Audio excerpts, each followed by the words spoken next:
چھوٹے سے بریک کے بعد آپ کی خدمت میں ہم دوبارہ حاضر ہیں. ہمارے ساتھ ایران سے ایک بہت ہی جو عظیم ہستی ہیں وہ موجود ہیں اور ان کا تعارف جو ہے مکمل طور پر آپ کو نہیں ہوتا ہے.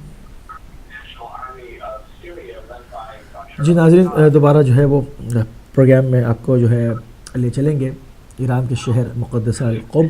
وہاں سے ہمارے ساتھ ٹیلی فون لائن پر جو ہے وہ آغا سید عبدالحسین موسوی صاحب موجود ہیں. ہماری خوش قسمتی ہے کہ آپ اپنا قیمتی ٹائم جو ہے وہ ہمیں دے رہے ہیں.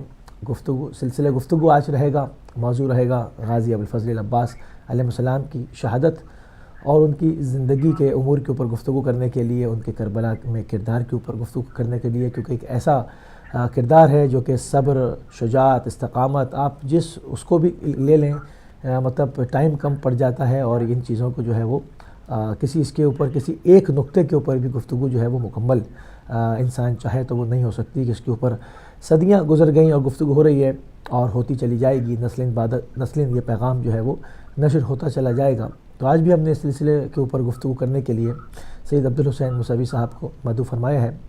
سب سے پہلے آپ کو جو ہے وہ ان ایام کو پرسہ پیش کریں گے اور آپ کی خدمت عالیہ میں سلام عرض کریں گے. السلام علیکم ورحمۃ اللہ. آپ کی خدمت میں تسلیت عرض کرتے ہیں. قبلہ، جیسے کہ آج کا دن مخصوص کیا گیا ہے جناب غازی ابوالفضل العباس علیہ السلام کے ذکر مبارک سے، تو میں چاہوں گا کہ اس قلیل ٹائم کے اندر، اس مختصر سی محدود ٹائم کے اندر جتنی بھی زیادہ سیر حاصل گفتگو ہو سکے وہ کی جائے. آپ کی شجاعت، آپ کی استقامت، آپ کی بہادری، آپ کی فداکاری، آپ کی وفا، اور بعد میں اختتام جو ہوگا وہ آپ کی شہادت کے ذکر سے ہو. تو میں چاہوں گا کہ اس گفتگو کو، اس نورانی ذکر کو شروع کیجئے. بسم اللہ الرحمن الرحیم. بسم اللہ الرحمن الرحیم. امام زمان عجل تعالی فرج شریف اور آپ کے عبادت مندوں کی خدمت میں عرض تسلیت کرتے ہیں. جناب ابوالفضل العباس علیہ السلام، آپ علمدار کربلا سے معروف ہے. میں اس طرح کہنا چاہوں گا کہ علمدار کربلا حضرت عباس علیہ السلام صرف لشکر حسینی کے علمبردار نہیں، بلکہ الہی رنگ، دینی بصیرت اور ولایت مداری کا آفاقی علمبردار ہے. خداوند کریم نے قرآن کریم میں اپنے مومن بندوں کو حکم دیا کہ صرف ان کی رضا اور خوشنودی کے لیے اعمال انجام دے. صبغۃ اللہ ومن احسن من اللہ صبغہ، کہ الہی رنگ سکھا لو کیونکہ الہی رنگ سے بہتر کون سی چیز ہے. اور ایک اور آیت میں اسلام سے کو فرمایا ان تقوموا للہ مثنی و فرادا، سبحان اللہ، خدا میں خدا میں قیام کرو. سبحان اللہ، سبحان اللہ. قرآن کریم رائے حق میں جہاد کرنے والوں کی مدد ستائش میں فرماتا ہے کہ ان اللہ اشتری من المؤمنین انفسهم واموالهم بان لهم الجنہ، بے شک خداوند تعالی مومنوں سے ان کی جان اور مال کو بہشت کے بدلے میں خرید لیتا ہے. سبحان اللہ. جیسا کہ مشاہدہ کیا ہے کہ اس آیے کریمہ میں خداوند تعالی نے مجاہد مومنین کی جان اور مال کی قیمت بہشت قرار دیا ہے. اور ایک اور آیے میں بعض عالی مرتبہ انسانوں کی مدد ستائش میں فرمایا وَمِنَ النَّاسِ مَن يَشْرِي نَفْسَهُ ابْتِغَاءَ مَرْضَاتِ اللَّهِ. اس آیے شریفے میں اس بات پر تاکید وارد ہوئی ہے کہ وہ لوگ جو اپنی جان اور مال کو خدا سے عشق کے بدلے میں فروخت کرتے ہیں اور ان کا ہدف اور مقصد صرف رضائے خدا تعالی ہے. سبحان اللہ. کہ امام حسین نے کربلا کی طرف جو سفر کیا وہ صرف اور صرف رضائے الہی کے حصول کے لیے تھا. بے شک.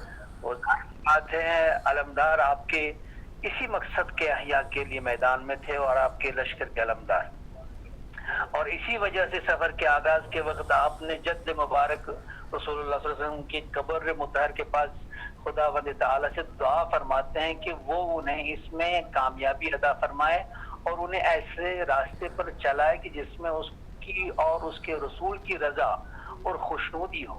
اور اسی چیز کا حضرت علیہ السلام کے دیگر خطابات میں بیان کیا جا سکتا ہے. یعنی پوری کربلا کی جو تحریک تھی وہ قرآنی تحریک تھی، جس میں رنگ خدا حاکم تھا، جس میں اللہ اور اللہ کے رسول کی اطاعت مقصود تھی. اور اس میں جو سب سے بڑی جو آفاقی پیغام جو ہے، جس طرح سورہ یوسف آیت 108 میں ہم پڑھتے ہیں قُلْ هَٰذِهِ سَبِيلِي أَدْعُو إِلَى اللَّهِ عَلَىٰ بَصِيرَةٍ أَنَا وَمَنِ اتَّبَعَنِي.